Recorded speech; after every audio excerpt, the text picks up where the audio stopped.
you call yourself the futurist, which I think is so, I think it's so self-aware, right? And I remember listening to one of your podcasts, and you had talked about how the great leaders, right? The Mark Zuckerbergs, the Tim Cooks, the Jeff Bezos, they're not in 2020, right? They're in 2030 or they're in 2035, 2040. They're already envisioning a future that hasn't occurred yet. They don't know how they're going to get there, but they absolutely believe that they will get there. Talk to me a little bit about that. What makes you think that that's the frame that people should be in? Yeah, so for example, here in the UK, they have a system called a mortgage. So when John Smith marries Jane Addams, they become Mr. and Mrs. Smith and they get a 25-year mortgage. Mm-hmm. How do they know in 18 years' time they're still going to be working to pay off their mortgage? They've seen something, they believe something, and now they're taking baby steps to achieve something. Right. Same thing with a future. The future you're not thinking about has already started.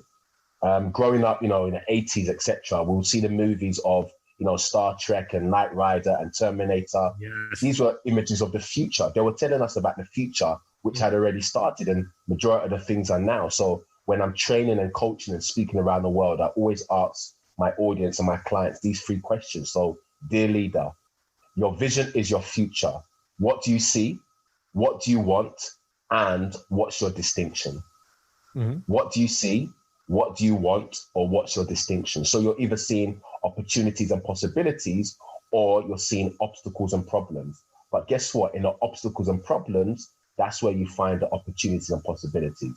I mean, look at COVID-19, look at the lockdown. Many of us, entrepreneurs, leaders, even people who are not entrepreneurs and leaders, they've seen new opportunities, new possibilities like never before. So yeah, the future that we're not thinking about has already started. So we might as well think about the future, the far future, and that's going to actually be a skill for the 21st century and beyond.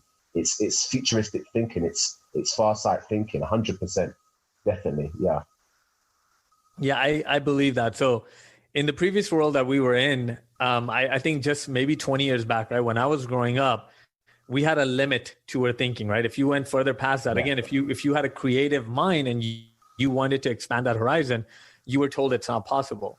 The world that we live in today, there is nothing that is impossible, and it's just delayed, right? If you think of something and it's not there yet, that just means that it's coming around the corner. Maybe you're the one who's going to create it, or somebody else is going to create it, but it is absolutely around the corner.